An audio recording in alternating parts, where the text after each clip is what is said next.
Hi.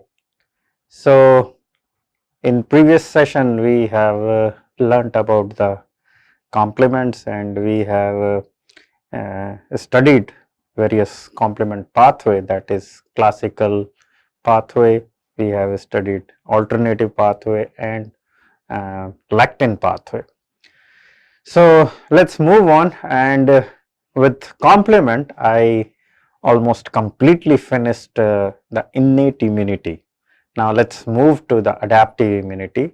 So, in adaptive immunity we will study the I will introduce you with antigen, what is antigen and immunogen, okay, and we will also discuss about the B cell, okay, how the B cell produce antibody, okay, what kinds of antibodies are produced, and I am not going to take great detail about the antibody diversity, but I will definitely touch upon how the diversity is achieved in case of B cells, okay, which produce different kinds of antibody.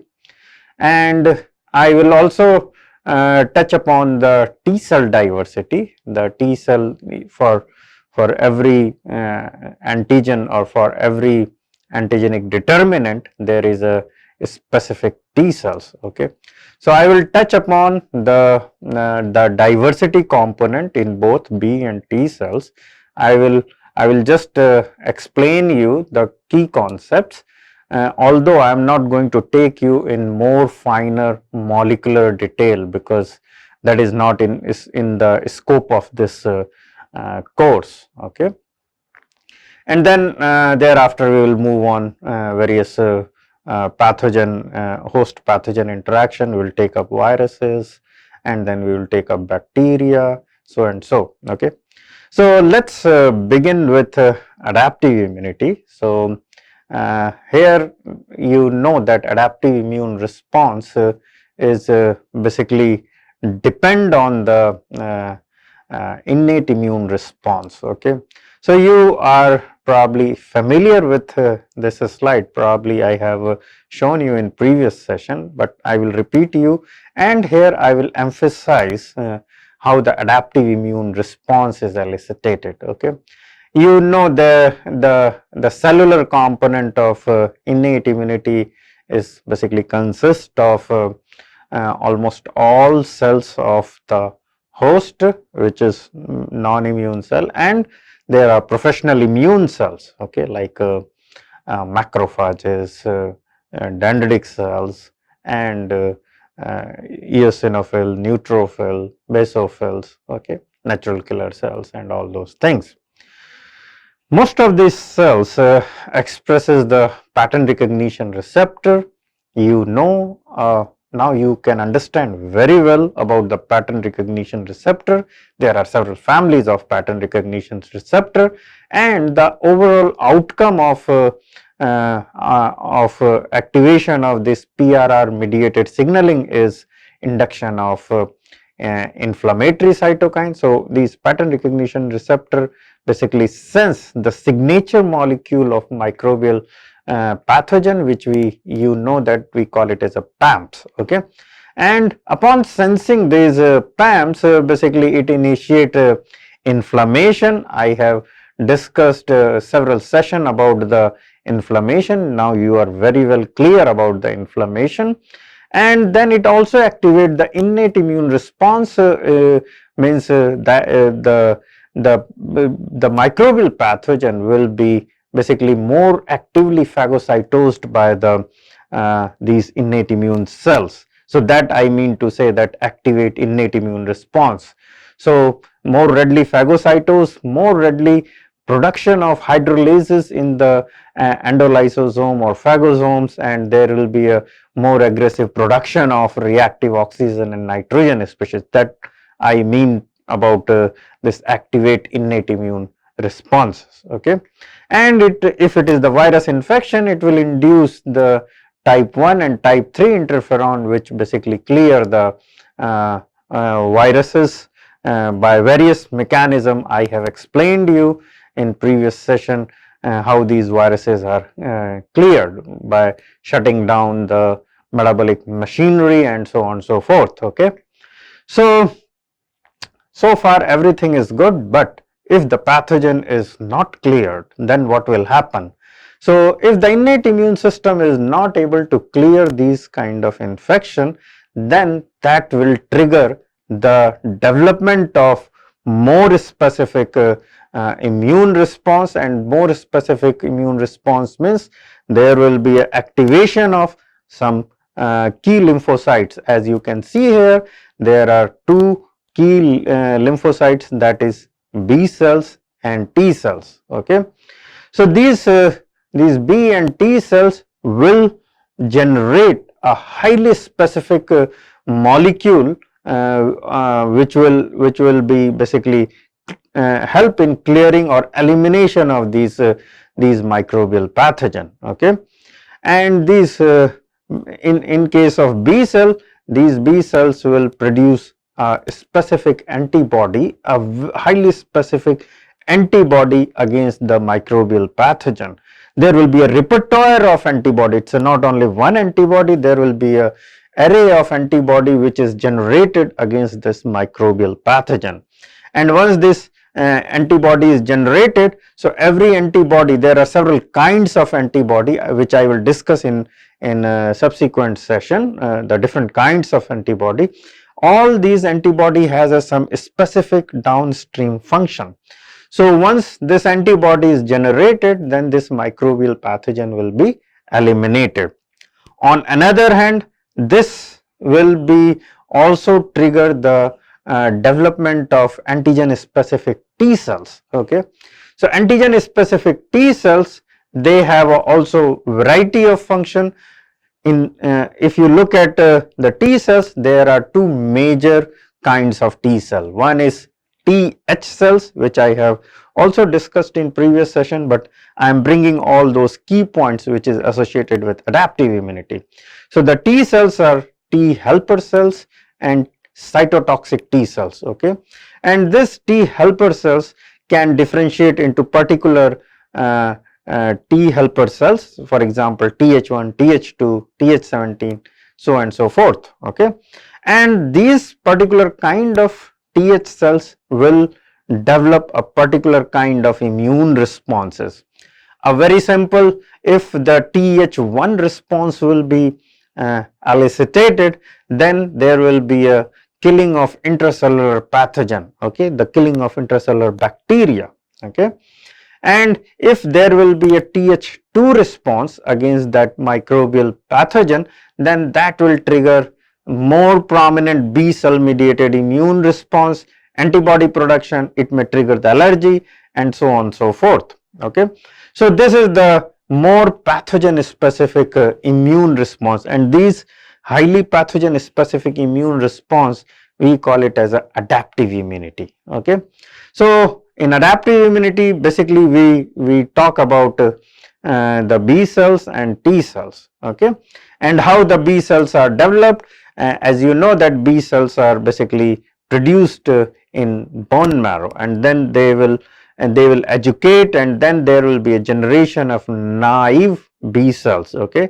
And then these B cells will educate, and then in a lymph node, and then it will become a antigen specific immunocompetent B cells. Okay. So let's move on. Here I will also talk about the key players of the immunity, which I have already discussed in when I have taken the cell component. Okay, cell component of immunity. As you know that these are the innate immune cell like neutrophil, eosinophil, basophils, and natural killer cells. So they are the key innate immune cells, and adaptive immune cells are B lymphocyte and T lymphocyte. Okay. And here you can see that these cells, the macrophages and the dendritic cells, they are kind of bridge between innate and adaptive immunity.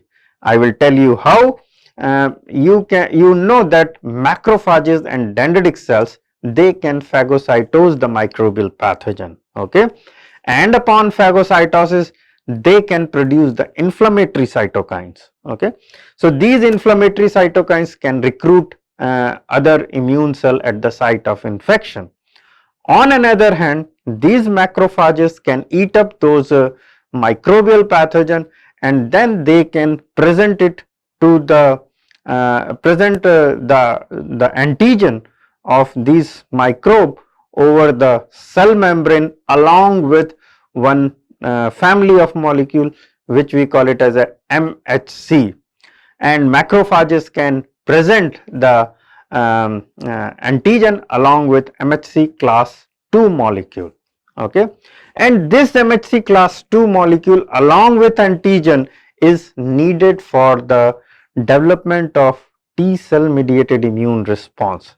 So you can understand these cells are linker between both innate and adaptive immune response. Okay. Similarly, the dendritic cells. So dendritic cells can also induce innate immune responses in terms of production of innate cytokines. Okay, and they can also process the antigen, process the microbial antigen, and they can present along with MHC class 2 molecule, and they can also induce the differentiation of TH cells. Okay, and depends on type of subtype of TH cells, the immune response will be developed. In addition, you know that all nucleated cells can express MHC class 1 molecule. Okay, all nucleated cells. So here there is a one exception, don't forget, that is RBC. RBC do not present any antigen. Okay, so these all rest of non-immune cells, they express MHC class 1 molecule, and they play a very important role during virus infection. So these MHC class 1 molecule can activate cytotoxic T cells. Okay, and once the cytotoxic T cells will be developed, then these cells will basically clear the viral infection. Okay, or trigger the apoptosis of target cell or death of cells. Okay, so in that way, here you can see that all cells, whether it is a immune cell or non-immune cell, they are basically a linking between innate as well as adaptive immunity. The non-immune cell, how they are how they are involved in innate immunity, you can understand that once this non-immune cells, they are infected with say virus, then these cells can, most of these cells can produce type 1 interferon and to some extent inflammatory cytokine. So in that way they are playing important role in innate immunity.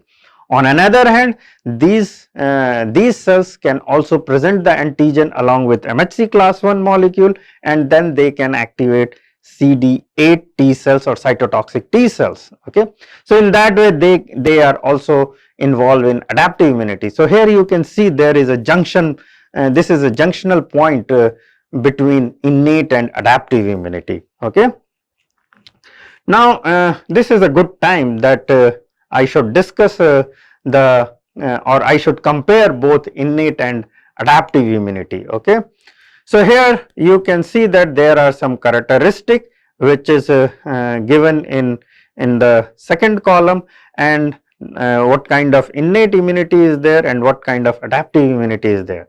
So the first is presence. Okay, the innate immunity is already present in the body. It's not it's always there. You can understand anatomical barrier, chemical barrier. So anything will come, there will be a production of these chemical, mucus, hydrochloric acid, enzymes, reactive oxygen species, reactive nitrogen species. It's always there. Okay, and in case of adaptive immunity, it is developed upon exposure to the foreign substance. What I mean to say that once the pathogen or microbe is entered in the host, then there will be a development of adaptive immune response if it is not cleared by the innate immunity. Okay, specificity, if you see the previously people thought that innate immunity has no specificity, but after learning about the pattern recognition receptor, I can say, or you can understand, that innate immunity do have a broad specificity. They can sense the family of molecule and induce appropriate innate immune response. On another hand, adaptive immunity is highly specific. Okay, I will convince you by this statement in subsequent session, but for time being you can understand that the antibodies which is produced against particular antigen is highly specific. So that is why adaptive immunity has a high specificity. The T cells which is recognizing the antigen along with MHC molecule, they are also highly specific. It is not they do not have a broad specificity. So you can understand that adaptive immunity has a very high specificity. Okay. Response, if you look at the response in case of innate immunity, can fight with any living and non-living foreign entities. It is irrespective of whether it is a living or it is non-living. If the host is exposed to some dust, okay, so that can also elicitate the appropriate innate immune response. For example, more production of mucus, so and so forth. Okay, adaptive immune develop a highly specific immune response if not cleared by the innate immunity. Okay, I have explained you in previous slide that if the innate immune system do not clear the microbial pathogen, then this will trigger the development of adaptive immune response. Response time, in case of innate immunity, the response time is rapid. It is within a minute or maximum to few hours. Okay, but adaptive immunity, development of adaptive immune response takes more time. It depends on what kind of microbial pathogen is there and whether this microbial infection is first time or second time. Okay, so if the host is exposed first time with a particular microbial pathogen, then it will take longer time to develop the adaptive immune response. If the same pathogen is infecting the host second time, then it will take relatively less time. Okay, so but in both case it will take a reasonably good amount of time. It may take a day, a few days to couple of weeks time. Okay, potency, if you see that innate immune response, all those innate immune responses are having a limited potency. For example, blood clotting is also innate immune response. Inducing fever is also innate immune response. Okay, they have a limited effect. Okay, and they have a limited potency. On another hand, adaptive immunity, which is highly specific to the pathogen, they are highly potent. Basically, once the adaptive immune response is appropriate, adaptive immune response is developed, then the microbial infection can be eliminated or decline. Okay, start declining. Time span. So every time the response is generated irrespective of number of exposure. For example, an individual is exposed with say some staphylococcus, okay, Staphylococcus aureus. So the innate immune response against staphylococcus, the first time will be same as the second time. There will be a no change. Okay, but if it is inducing the adaptive immune response, the response time will depend on the type or times of exposure. If it is the first time, then it will take longer time, and if it is a second time, then it will take a shorter time. Okay, so and it also depend on that particular microbial pathogen. For in case of adaptive immunity, sometimes this will have a very long remembrance. Okay, or the immune response which is developed first time will stay in the host for longer time, or sometime it will be a shorter time, okay, depends on the microbial pathogen, okay. Another is inheritance. So, innate type of immunity is generally inherited from parent and passed to the offspring, okay. So, basically this is a germ line encoded genes are there. Over there, there is a there will be a no change, okay. But in case of adaptive immunity, there is a presence of gene segment which will make a specific type of B cells against particular antigen, okay.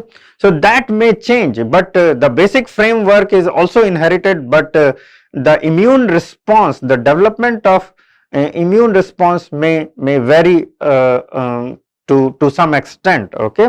That what I want to say, that the inheritance in both case there is an inheritance, but the in case of innate immunity, the germline encoded receptor, they do not change, okay. They just whatever germline encoded genes are there, they will express and induce the immune response. But in case of adaptive immunity, there is a gene segments which will rearrange, and then that will develop a particular B cell or T cell response. So, that may change, okay.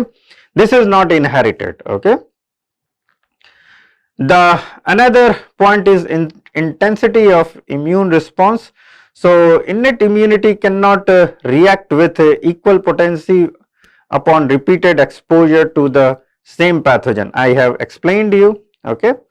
In case of adaptive immunity, the adaptive immune system can remember the specific pathogen which have encountered before, okay. Again, the innate immunity is present since birth, and adaptive immunity is basically developed during the person's lifetime and can be short lived, okay. It can be short lived, it can be a long lived, okay. So, here I am just trying to explain this point. So, for example, there are mirror image twins, okay. They are having a same genetic makeup, okay, and one individual who lived in very clean environment, and they are not that individual is not exposed to the lot of antigen. On another hand, the another individual that individual is living in a not so clean environment, and that individual is keep on exposing with various microbial pathogen, okay. So, this individual will have a really different set of immunity, okay. It is not although the genetic is same, but the individual who lived in not so clean environment, their immunity is much more educated, okay, much more trained. There is a term known as trained immunity, okay, trained innate immunity also is there. So, that immunity will protect that individual from much more wider range of microbial pathogen, okay. So, that what I want to say that, okay. Allergic reaction, in case of innate immunity, there is a no such kind of term is there. So, we do not say that this is a innate immune response, the allergic reaction, but in case of adaptive immunity, it is basically associated with the allergy is associated with various kind of adaptive immune response, antibody mediated, okay, or T cell mediated. It depends, there are variety of allergic reaction, and all these allergic reactions are basically dependent on adaptive immune response. Memory, innate immunity, they do not have a memory, but these days there is a some term known as trained immunity, okay, or so those school of thought say that okay, they do have a some kind of memory, but it is not very clear, okay. In textbook, it is very well documented that the innate immunity, they do not have a memory, okay.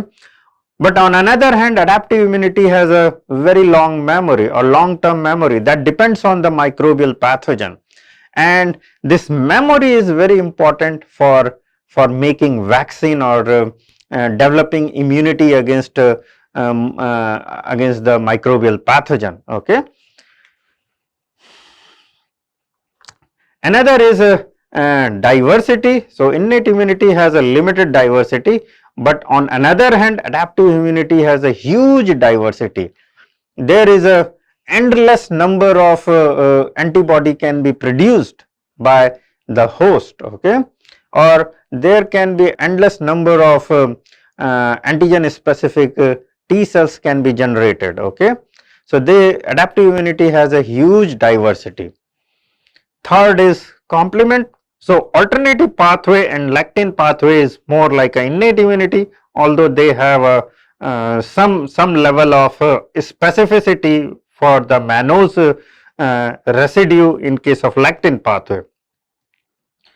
On another hand, the classical pathway is purely, or it has a both component of innate and adaptive immunity. The innate component is this production of these complement protein, and the adaptive component is the activation basically takes place through the antibodies, okay.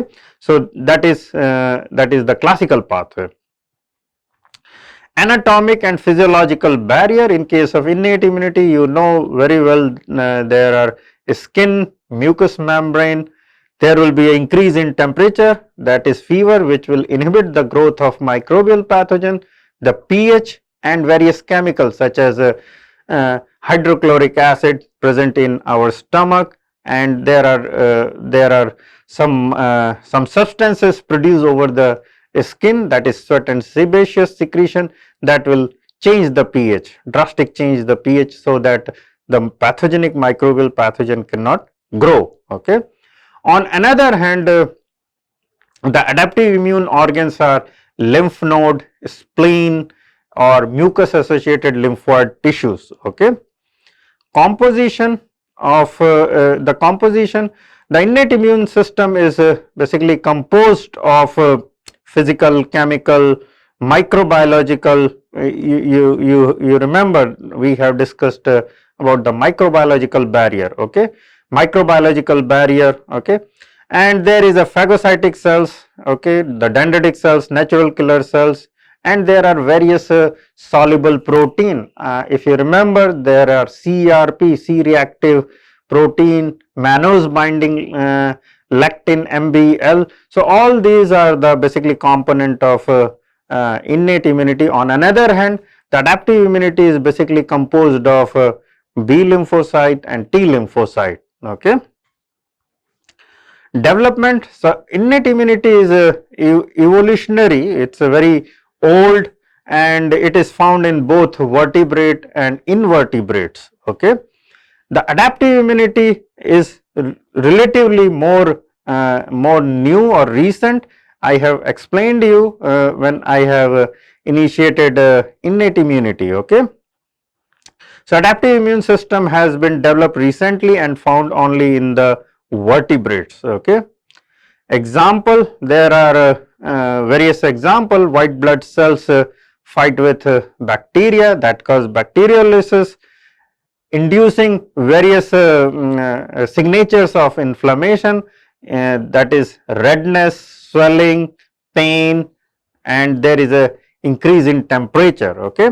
In case of adaptive immunity, the chicken pox vaccination, okay, so that we do not get chicken pox, okay. So, the host is exposed with the chicken pox antigen, so that the host will not develop again chicken pox, okay, because of development of appropriate adaptive immunity, that is B cell and T cell mediated immunity, and that will be remembered by the host, and then they will keep the battery of those antibody producing cells, that is B cells and T cells, and in that way the host is protected, okay. So, this is all about the discussion about the innate and adaptive immunity. This is a very good comparison.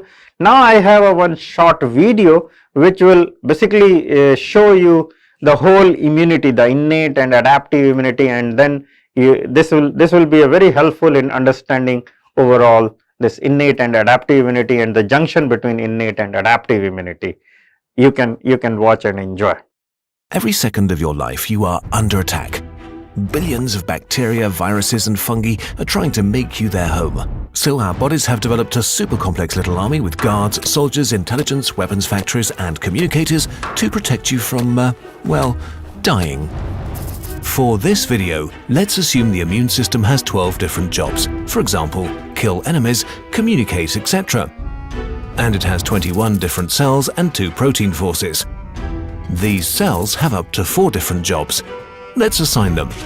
Here are the interactions. Now, let's make this understandable. First of all, let's add colors to the jobs. Now, let's illustrate the cells. The central color represents the main job of the cell, while the surrounding ones represent secondary duties. Now, the immune system looks like this. Now, the interactions. Isn't this complexity just awesome? For this video, we will only talk about these cells and ignore the rest. So, what happens in the case of an infection?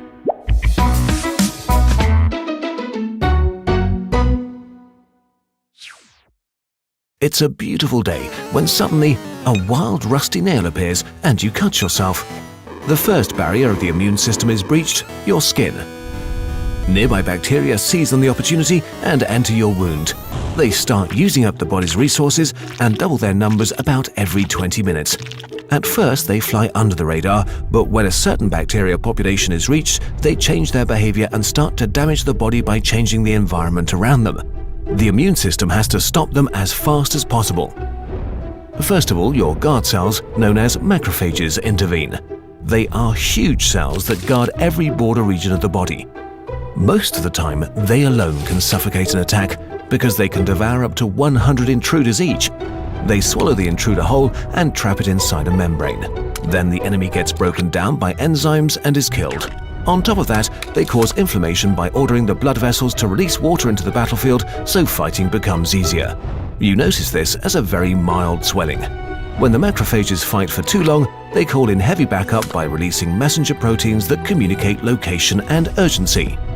Neutrophils leave their patrol routes in the blood and move to the battlefield. The neutrophils fight so furiously that they kill healthy cells in the process. On top of that, they generate barriers that trap and kill the bacteria. They are indeed so deadly that they evolved to commit suicide after 5 days to prevent them from causing too much damage. If this is not enough to stop the invasion, the brain of the immune system kicks in. The dendritic cell gets active.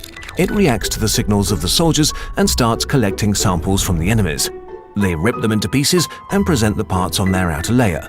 Now, the dendritic cell makes a crucial decision. Should they call for antivirus forces that eradicate infected body cells or an army of bacteria killers? In this case, antibacteria forces are necessary. It then travels to the closest lymph node in about a day.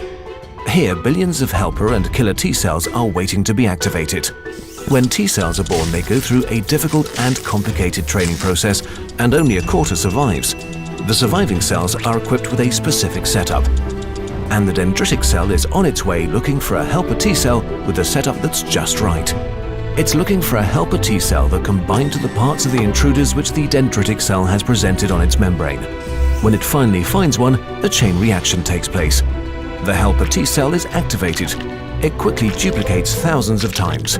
Some become memory T cells that stay in the lymph node and will make you practically immune against this enemy. Some travel to the field of battle to help out. And the third group goes on to travel to the center of the lymph node to activate a very powerful weapons factory. Like the T cells, they're born with a specific setup. And when a B cell and a T cell with the same setup meet, hell breaks loose. The B cell duplicates rapidly and starts producing millions of little weapons. They work so hard that they would literally die from exhaustion very fast. Here, helper T cells play another important role. They stimulate the hard-working factories and tell them, "Don't die yet, we still need you. Keep going." This also ensures that the factories die if the infection is over, so the body doesn't waste energy or hurt itself. But what is produced by the B cells? You've heard of them, of course, antibodies. Little proteins that are engineered to bind to the surface of the specific intruder. There are even different kinds of antibodies that have slightly different jobs. The helper T cells tell the plasma cells which type is needed the most in this particular invasion. Millions of them flood the blood and saturate the body. Meanwhile, at the site of infection, the situation is getting dire. The intruders have multiplied in number and start hurting the body. Guard and attack cells fight hard, but also die in the process. Helper T cells support them by ordering them to be more aggressive and to stay alive longer. But without help, they can't overwhelm the bacteria. But now the second line of defense arrives. Billions of antibodies flood the battlefield and disable lots of the intruders, rendering them helpless or killing them in the process. They also stun the bacteria and make them an easy target.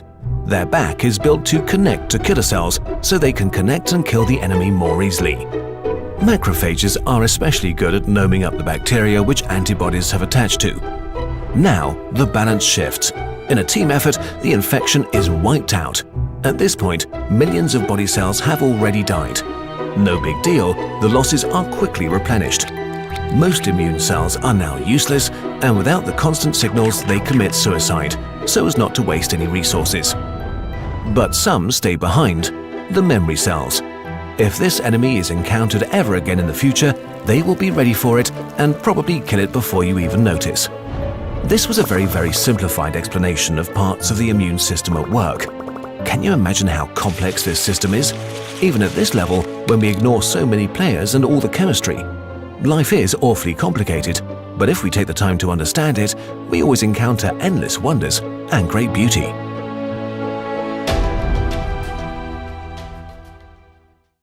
So I hope this is a very interesting video. It's a very short and very simple and explaining almost all immunity. You can see that there are involvement of innate immunity, adaptive immunity, and how the T helper cell is stimulating the antigen presenting cells and B cells in order to keep the fight against microbial pathogen. So with this I will stop this session, and in next session I will start with antigens. Okay, we will discuss about the antigen, and in subsequent session I will discuss about the properties of antigen. Thank you very much.